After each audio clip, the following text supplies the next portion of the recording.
아담이 그의 아내와 통침하매 하와가 임신하여 가인을 낳고 이르되 내가 여호와로 말미암아 등남하였다 하니라. 그가 또 가인과 아우 아벨을 낳았는데 아벨은 양치는 자였고 가인은 농사를 하는 자였더라. 세월이 지난 후에 가인은 땅의 소산으로 제물을 삼아 여호와께 드렸고 아벨은 자기 양 첫 새끼와 그 기름으로 드렸더니 여호와께서 아벨과 그 제물을 받으셨으나 가인과 그 제물을 받지 아니하신지라. 가인이 몹시 분하여 안색이 변하니 여호와께서 가인에게 이르시되 내가 분하여 함은 어찌 됨이며 안색이 변함은 어찌 됨이냐. 내가 선을 행하면 어찌 낫을 들지 못하겠느냐. 선을 행하지 아니하면 죄가 문에 엎드려져 있느니라. 죄가 너를 원하나 너는 죄를 다스릴지니라. 가인이 그 아우 아벨에게 말하고 그들이 들에 있을 때 가인이 그의 아우 아벨을 쳐 죽이니라. 여호와께서 가인에게 이르시되 내 아우 아벨 어디 있느냐. 그가 이르되 내가 알지 못하나이다. 내가 내 아우를 지키는 자니까. 이르시되 내가 무엇을 하였느냐. 내 아우에게 핏소리가 땅에서부터 내게 호소하였느니라. 땅이 그 입을 벌려 내 손에서부터 내 아우의 피를 받았은즉 내가 땅에서 저주를 받으리니 내가 밭을 갈아도 땅이 다시는 그 효력을 내게 주지 아니할 것이요 너는 땅에서 피하여 유리하는 자가 되리라. 가인이 여호와께 아뢰되 내 재벌이 자기가 너무 무거우니이다. 주께서 오늘 이 지면에서 나를 쫓아내온즉 내가 주의 낯을 배우지 못하리니 내가 땅에서 피하여 유리하는 자가 될지니라. 물은 나를 만나는 자마다 나를 죽이겠나이다. 여호와께서 그에게 이르시되 그렇지 아니하다. 가인을 죽이는 자는 벌을 7배나 받으리라 하시고 가인에게 표를 주사 그를 만나는 모든 사람에게서 죽임을 면하게 하시니라. 아멘. 할렐루야. 오늘은 성령 강림 주일입니다. 성령 강림 주일인데 성령 강림 주일은 예수님께서 부활하신 그 50일째 되는 날로서 약속된 성령이 제자들에게 임했던 그 사도행전 2장의 사건을 기념하며 드리는 날이 바로 오늘 성령 강림 주일입니다. 그런데 우리는 지금 창세기 말씀의 강해를 하고 있죠. 모든 말씀이 성령의 도우심과 역사하심이 없이는 온전히 깨달을 수 없음을 우리가 이제 고백하며 지금 이 시간도 성령의 도우심 속에 말씀으로 은혜를 나눌 수 있기를 간절히 바라고 소망합니다. 하나님께서 첫사람인 아담을 만드셨습니다. 그러나 하나님께서는 아담이 혼자 있는 것이 좋지 않다고 여기셔서 아담의 갈비뼈를 취해서 돕는 배필인 하와를 만드셨습니다. 오늘 본문은 그 아담과 하와 사이에서 나오게 된 아들들, 바로 가인과 아벨에 대한 내용의 말씀입니다. 두 형제가 각각 장성하여 다른 분야의 일을 합니다. 가인은 농사하는 자로서 농부의 일을, 아벨은 양치는 자로서 목자의 일을 합니다. 세월이 지난 후에 이들이 한 가지 특별한 행동을 하기 시작하는데 가인은 땅의 소산으로 제물을 삼아 여호와께 드렸고 아벨은 양의 첫 새끼와 그 기름으로 제물을 삼아 여호와께 드립니다. 제물을 드린다는 것은 그 당시에 제사가 있었다라는 얘기고 그 구약 시대의 제사가 오늘날의 예배로 바뀌어지며 이 예배로 바뀌어지게 되면서 더 이상 우리는 피 흘림의 제사가 없기에 또는 곡식으로 드리는 제사가 없기에 헌금으로 대체되어 그 모든 주권이 하나님께 있습니다 라는 차원으로 우리가 하나님께 헌금을 드리고 있게 되는 겁니다. 오늘 말씀은 바로 여기서부터 시작이 됩니다.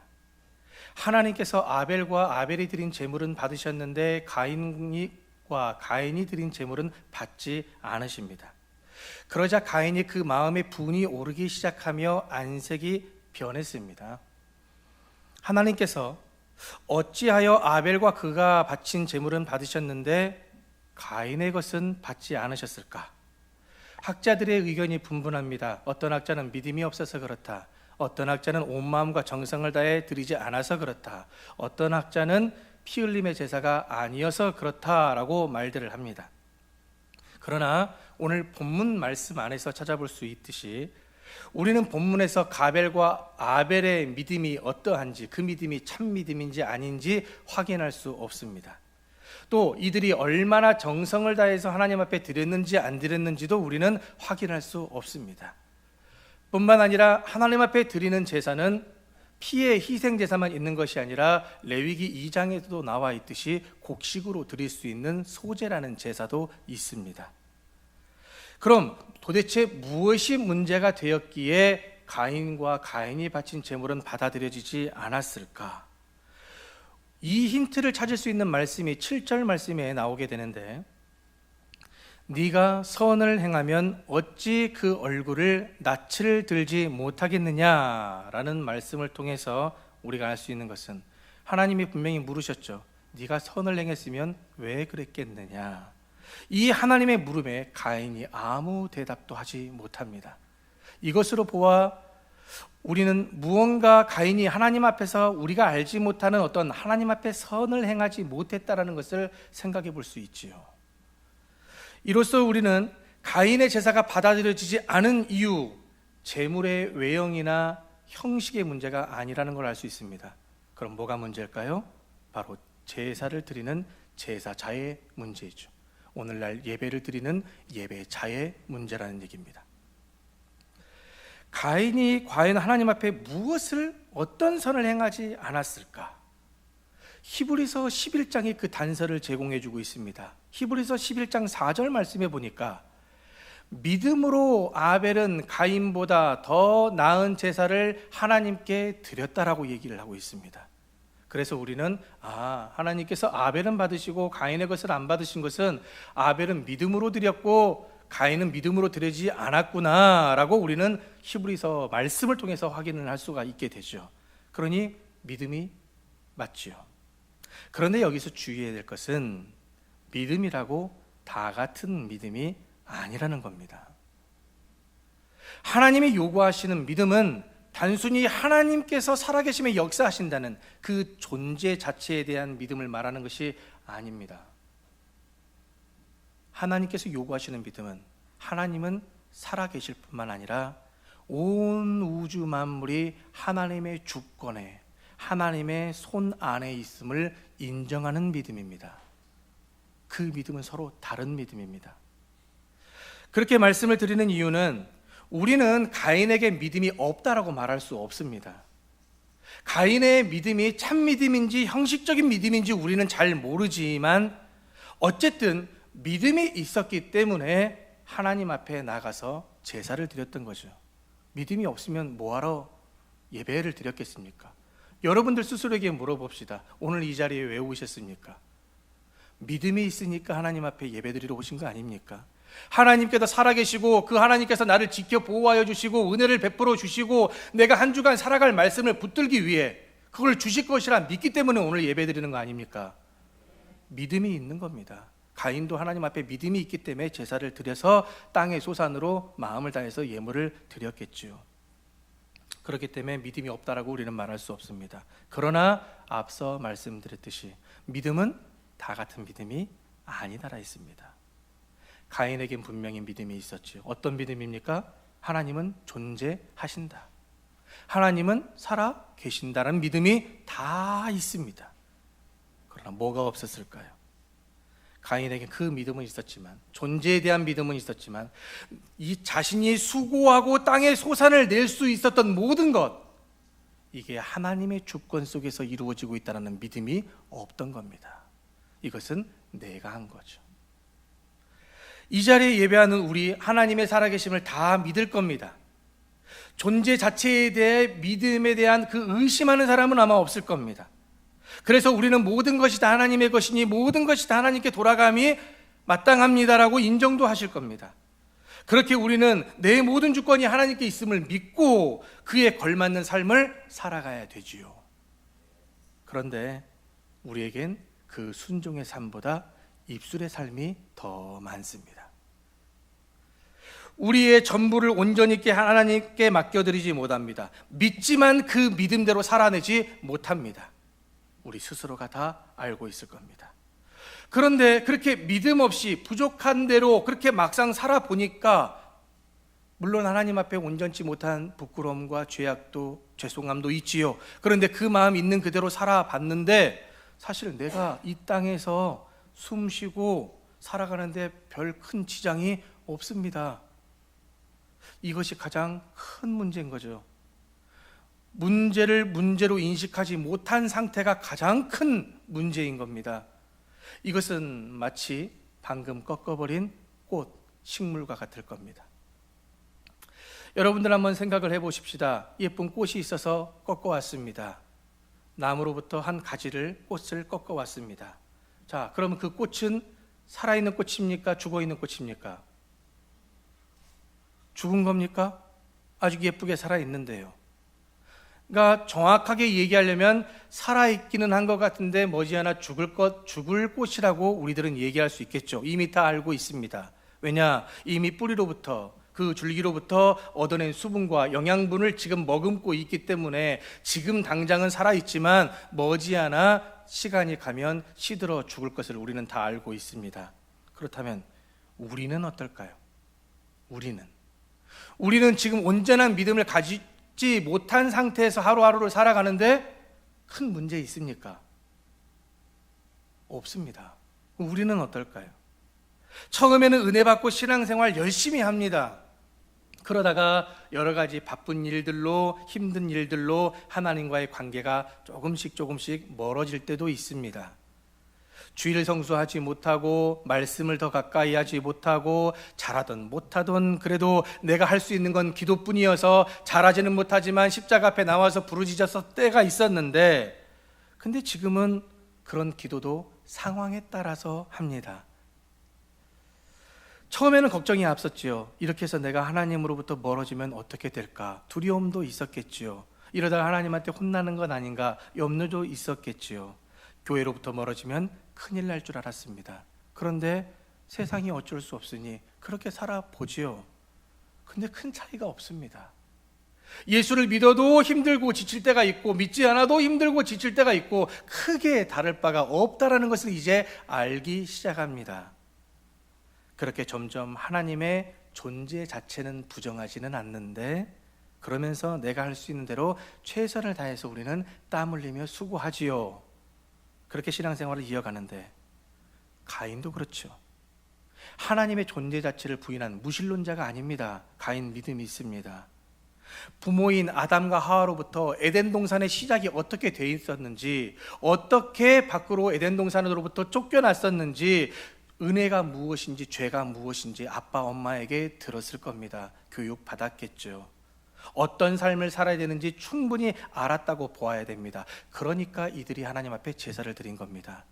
가르치지 않았다면, 버림받아서 쫓겨난 뒤에 더 이상 가르치지 않았다면 이들이 하나님 앞에 제사를 드릴 이유가 없습니다. 여러분들이 좀 잘 오해하시는 말씀이 있는데 본문 3절 말씀에 보면 가인과 아벨이 세월이 지난 후에 제사를 드렸다라고 기록되고 있죠. 우리는 성경에 해석된 문자만을 놓고 보기 때문에 가인과 아벨이 그동안 제사를 드리고 있지 않다가 어느 날 갑자기 드린 것으로 생각이 되겠지만 그렇지 않습니다. 이거는 히브리식 표현입니다. 수확의 결산의 때가 이르렀다라는 표현이 바로 세월이 지났을 때, 지난 후 결산할 때가 왔다라는 표현인 겁니다. 그러니까 이 가인과 아벨은 늘 정기적으로 우리가 주일에 예배를 드리는 것처럼 정기적으로 하나님 앞에 예배를 드리러 왔던 자들이라고 보아야 되는 거죠. 그런데 문제가 뭐냐? 하나님을 향한 믿음은 믿음이고 내 삶은 내 힘으로 일궈야 된다는 바로 이원론적인 생각이 가득했다는 겁니다. 물론 이 말이 세상적 논리로 보면 맞는 말입니다. 예를 들어서 제가 이제 주일에 목사로서 설교를 해야 되지 않겠습니까? 그러면 제가 이제 이 강단에 딱 서면 하늘에서 설교문이 뚝 떨어질까요? 그렇게 될 것 같습니까? 아닙니다. 다들 아시지 않습니까? 제가 믿음으로 기도한다고 해서 원고가 막 딱 하고 나옵니까? 아닙니다. 기도하고 말씀 묵상하고 텍스트 연구하고 끊임없이 질문을 던지면서 왜 아벨의 것은 받으셨고 왜 가인의 것은 받지 않으신 겁니까? 도대체 무엇입니까? 연구하고 책을 찾아서 과연 그 원어적으로 맞는지 안 맞는지 비교까지 해서 원고가 나오는 겁니다. 분명히 인간으로서 내가 목사로서 수고해야 될, 땀을 흘려야 될 영역이 존재한다라는 얘기입니다. 그러나 여기서 중요한 것, 제가 설교를 준비할 수 있는 그 모든 지혜와 지식과 건강과 힘의 원동력, 그 근원의 모든 상태와 주권이 누구에게 있어서 그것을 준비할 수 있느냐, 이것이 중요한 것이죠. 누구에게 있어야 됩니까? 접니까? 아닙니다. 제가 아닙니다. 제가 아무리 설교를 준비하고 싶어도 하나님께서 막으시면 할 수 없는 겁니다. 하나님께서 건강도 주시고 머리도 굴러가게 하시고 깨달을 수 있게 하시고 연구할 수 있게 하시고 이해할 수 있게 만들어 주셔야 설교 원고가 작성돼서 나오는 것이지 제가 하려고 하면 안 된다라는 얘기죠. 과연 내가 그 사실을 신뢰하고 인정하는 목사로서 이 설교문을 작성을 하느냐, 아니면 내가 직업으로 먹고 살기 위해서 여러분들의 마음을 사서 감동을 주고 헌금 얻어서 내 밥벌이 하려고 이 설교문을 준비하느냐, 차원이 다르다는 얘기입니다. 충분히 메시지를 들으시는 분들은 이해하실 수 있겠죠. 분별하실 수 있을 거라고 봅니다. 왜요? 같은 성령께서 깨닫게 하시기 때문입니다. 여기에 가인의 결정적인 실패가 있었던 거죠. 가인에게도 믿음이 있었고 땀 흘려 수고하여 얻은 소중한 땅의 소산물로 온 마음과 정성을 다해 제사를 드렸습니다. 그러나 가인에게 그 땅의 소산은 하나님이 은혜를 주어서, 능력을 주어서, 건강을 주어서, 힘을 주어서, 햇볕과 물을 주어서 준 소산이라고 생각하기보다 내가 땀 흘려 수고해서 얻은 내 소산물이라고 생각한 겁니다. 내 것을 지금 내가 아버지께 드린다라는 마음이 있었다라는 얘기죠. 하나님께서 하셨다라는 믿음이 없다라는 얘기입니다. 존재는 인정합니다. 그러나 지금 내가 이렇게 얻을 수 있는 모든 것도 하나님께서 함께 하셔서 한 것입니다 라는 믿음 없이 제사를 드린 거죠. 그러니까 가인의 마음에는 무슨 마음이 들어가기 시작하냐, 내가 이만큼 고생해서 농사를 지어서 바쳤으니까 하나님께서는 이 재물을 받으시고 기뻐하시며 나에게 더 큰 복을 주실 것이다 라는 자기 주권, 자기 중심성이 가득한 상태에서 예배를 드린 겁니다. 이것이 바로 율법적 공로주의입니다. 내가 이렇게 했으니 하나님께서 이렇게 해주실 거야, 이 마음으로 신앙생활하는 것이 율법적 공로주의입니다. 완전히 잘못된 신앙입니다. 모든 것이 다 하나님께로부터 시작됐고 내가 내세울 수 있는 건 아무것도 없습니다. 그래서 구원은 믿음으로 얻는 겁니다. 여러분들이 예배드렸다고 해서, 봉사했다고 해서, 헌금 많이 했다고 해서, 전도 많이 했다고 여러분들이 구원받는 게 아닙니다. 구원받았다면 그 구원이 자연스럽게 예배로, 헌금으로, 봉사로, 선교로 나가게 되는 것이지, 그런 행위들을 했다고 해서 내가 구원받고 천국에 가는 것이 아님을 믿으시길 소망합니다. 그런데 하나님께서 가인의 것을 안 받아주시니, 자기가 수고해서 한 거라고 생각해서 잘못된 믿음으로 들어있으니까 하나님께서 안 받아주신 건데, 안 받아주시니 가인의 안색이 변했죠. 하나님과 가인의 관계가 바른 관계 속에 있었는데도 만약에 하나님께서 안 받아주신 것이라 한다면 우리가 가인이라면 어떻게 해야 될까요? 마음을 다해서 하나님께 드렸습니다. 그런데 하나님께서 안 받아주시네요. 내 기도를 안 들어주시네요. 그럼 우리는 어떻게 해야 될까요? 하나님, 제가 하나님 앞에서 무엇이 문제일까요? 혹시 제가 하나님 관계 속에서 무엇이 삐뚤어져 있을까요? 무엇이 문제인지를 알게 해주세요. 그러면 제가 하나님 앞에 더 온전하게 할 수 있도록, 제가 제 선에서 할 수 있는 방향은 최선을 다해서 거룩하게 힘써 보겠습니다 라고 하나님께 묻는 것이 먼저입니다. 그러나 가인은 묻지 않지요. 가인은 자신을 먼저 돌아보지 못하고 하나님을 향한 원망, 아벨에 대한 그 질투와 증오를 가슴에 품고 그 마음에 품겨져 있는 것이 얼굴로 그대로 나타나며 안색이 변하자 결국은 무엇까지 삼켜버립니까? 가인의 손과 발까지 삼켜버립니다. 그래서 동생을 쳐서 죽이는 첫 번째 살인사건이 창세기에 나타난 겁니다. 창세기 1장, 2장까지 하나님의 창조 아름다운 세계가 나왔는데 바로 3장에서 죄가 나오고 4장에서 살인이 나오는 안타까운. 그래서 어떤 학자는 그럽니다. 66권의 성경 중에 좋았던 시절은 창세기 1장, 2장뿐이다. 그 뒤로부터는 전부 심판이고 두드러 맞고 혼나고 하나님 앞에 원망의 소리를 듣는 안타까운 상황이 기록되어 있다라고 말하는 학자들도 있습니다. 여러분은 믿음의 반대말을 뭐라고 생각하십니까? 믿음의 반대말, 믿지 않는 것, 두 글자로 말하면 불신이라고 얘기할 수 있겠죠.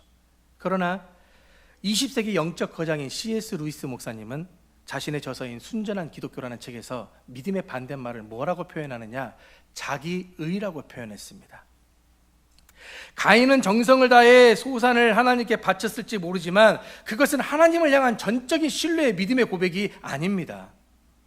내가 정성을 다해 준비한 나의 공로, 나의 의를 하나님 앞에 내어놓은 겁니다. 하나님이 주신 은혜로 말미암아 내가 이렇게 땅의 소산으로 하나님 얻었어요. 하나님 이게 다 하나님 겁니다. 그런데 일부만 하나님께 드려서 죄송합니다. 하나님 더 많은 복을 주셔서 더 많은 것을 얻게 하셔서 하나님과 이웃들과 함께 나눌 수 있는 제 동생 아우와 아벨과 함께 나눌 수 있는 제가 되게 하여 주옵소서, 기꺼이 받아 주옵소서, 이렇게 드리고 있지 않다라는 얘기죠. 하나님 봤죠? 하나님께서 내가 이렇게 열심을 다해서 하나님께 드립니다. 하나님 더 많은 복 주세요. 내가 하나님께 더 많이 드릴 수 있도록 주세요. 내 의의를 지금 드러내고 있는 겁니다. 여러분, 믿음을 신뢰로 드리지 못한 무지한 예배를 지금 가인이 드리고 있다는 겁니다.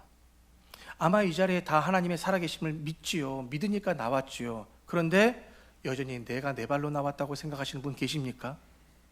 잘못된 생각이십니다. 잘못된 믿음이십니다. 오늘 하나님께서 여러분을 이 자리로 부르신 것은 다시 말씀으로 채우고 회복시키기 위해서 불러주신 줄로 믿습니다.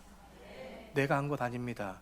내 마음이라고 내가 내 마음대로 할 수 없고 내 육체라고 내 육체대로 할 수 없는 겁니다. 하나님께서 성령께서 붙들어 주시니까, 성령께서 그 마음을 넣어 주셨으니까, 성령께서 그 말씀을 우리에게 입에 넣어 주셨기 때문에 우리의 입술로 복의 메시지를 던질 수 있는 거죠. 그런데 우리는 그걸 모르는 분들이 너무나도 많습니다. 그래서 잠언 10장 21절 말씀에 보면 의인의 입술은 여러 사람을 교육하나 미련한 자는 지식이 없어 죽느니라 라고 말씀했고, 호세아 4장 6절에 보면 내 백성이 지식이 없어 망하는도다 라고 말씀하고 있습니다. 그러니까 여기서 말하는 지식은 그냥 성경 지식을 이야기하는 게 아닙니다. 머리로만 아는 정보가 아닙니다. 하나님 살아계신데, 하나님 살아계셔 라는 것을 듣고 아 하나님이 살아계셔 이런 지식을 갖는 게 아니라 여기에서 알면 야다라는 단어를 씁니다. 이 야다라는 단어는 부부관계 속에서 나오는 이야기입니다. 체험을 통해서 알 수 있는 진정한 사랑을 통해서, 인격적 관계를 통해서 체험하게 된 알미입니다. 그렇기 때문에 하나님은 그냥 살아계신다라고 그냥 내가 관념적으로 뱉어지는 고백이 아니라 정말 살아계신 하나님을 내가 만나고 그런 하나님의 절대의 주권과 참된 지식 속에 살아갈 때에 온전히 하나님께 기쁨의 예배를 드릴 수 있게 되는 것이고 내가 드린 것이 받아들여질 수 있다는 얘기입니다. 마무리하려고 합니다. 오늘 우리는 무엇을 위해 이 자리에 나왔습니까? 아직도 나 때문입니까? 아직도 내 부족한 걸 채우기 위해서 나왔습니까? 좋습니다. 그럴 수 있지요. 그러나 어떠한 방향을 놓고 어떠한 목적을 놓고 내가 그거를 채워야 되는지 스스로 한번 물어보시기 바랍니다. 그저 이 땅에서 내가 잘 먹고 잘 살기 위해서 하나님의 것이 필요한 겁니까? 아니면 하나님의 뜻대로 살기를 원하는데 그것이 안 돼서 하나님의 것이 필요해서 채우기를 원하시는 겁니까? 그 방향을 아벨은 잡은 것이고 가인은 못 잡은 것입니다. 똑같이 마음과 정성으로 나왔고 몸 힘들지만 아프지만 나왔고 믿음이 있지만 나왔습니다. 그런데 왜 누구 건 받아들여지고 안 받아들여졌겠습니까? 중심이 하나님이냐 아니냐 때문에 그랬던 거죠. 그러니 우리 그 중심을 하나님으로 둘 수 있는 저와 여러분이 되길 주님의 이름으로 축복합니다. 요한복음 4장 24절 예수님께서 말씀하셨습니다. 하나님은 영이시니 예배하는 자가 영과 진리로 예배할지니라. 여러분 의 내려놓으십시오. 여러분들의 자기 자랑 내려놓으십시오. 아무것도 내세울 수 없습니다. 오직 지금 이 자리에 있는 저와 여러분은 영과 진리로 하나님 앞에 나아가야 됩니다. 영과 진리로 나아간다는 것이 뭐겠습니까? 내 주권 다 내 던지라는 얘기입니다. 내 거 아닙니다. 하나님의 것입니다. 오늘 내가 이 자리에 있는 것은 하나님이 나오게 하셨습니다. 내가 오늘 이 자리에 찬양할 수 있는 것은 하나님께서 찬양하게 하셨습니다. 내가 오늘 이 시간 인사할 수 있는 것은 하나님께서 생명 주셨기 때문에 이웃들과 인사할 수 있습니다. 이 모든 것이 하나님의 은혜입니다. 이 믿음으로 예배를 드렸을 때에 이 예배가 하나님께 연락되는 예배가 되어주는 것입니다. 그렇게 내가 산제물이 되어 아버지 앞에 드려지기 위해 내가 오늘 이 자리에 있는 것이지, 그저 내가 필요한 것 하나님께 달라고 해서 구하기 위해 이 자리에 있는 것이 아님을 꼭 기억하시고, 여러분들이 이 자리에서 필요한 것을 구하신다면 이것밖에 없습니다. 구하라, 찾으라, 두드리라. 무엇을요? 성령을. 다른 것 구해도 됩니다. 하지만 우리가 정말 구해야 될 것은 성령을 구하고 찾고 두드려야 됩니다. 그래야 오늘 이 들은 말씀을 깨달을 수 있는 은혜가 주어지는 것이고, 내 필요가 아니라 하나님 중심에서 성령의 인도하심을 받아 필요한 것을 채울 수 있는 것입니다. 그러니 성령을 구하시길 바랍니다. 성령을 찾으시길 바랍니다. 성령이 내 마음을 두드리실 수 있도록 나의 자신을, 내 주권을 내어드릴 수 있는 저와 여러분이 되길 바랍니다. 믿음이 없이는 하나님을 기쁘시게 할 수 없다라 했습니다. 그러니 하나님이 살아계신다는 믿음만이 아니라 온 세상이, 내 모든 것이 하나님의 손에 있고 하나님께서 허락하셔야 내가 될 수 있다라는 이 믿음으로 오늘 이 예배가 드려지고 하나님께서 이 예배를 기쁘게 받아주시기를 믿는 그 믿음으로 믿음의 승리의 예배를 드릴 수 있는 저와 여러분이 되시길 주님의 이름으로 축원합니다. 하나님 아버지, 그동안 우리는 믿음이 있다고 생각해 왔지만 오늘 이 말씀을 통해 다시 비춰보면 하나님 중심과 목적이 아닌 우리 중심의 목적을 위한 믿음이었음을 고백합니다. 그런 우리를 이 세상 가운데 버려두지 않으시고 다시 이 예배의 자리로 오게 하신 것은 그만큼 우리를 사랑하시고 바른 믿음으로 회복하시기 위한 하나님의 사랑과 은혜이오니, 그 은혜를 은혜로 여길 수 있는 우리가 되게 하여 주시고 그 은혜에 합당한 반응을 드리는 예배자들 되어 모든 것이 하나님의 주권 속에 이루어지며 우리는 겸손함으로 순종하는 자들 되게 하여 주옵소서. 예수님의 이름으로 기도드립니다. 아멘.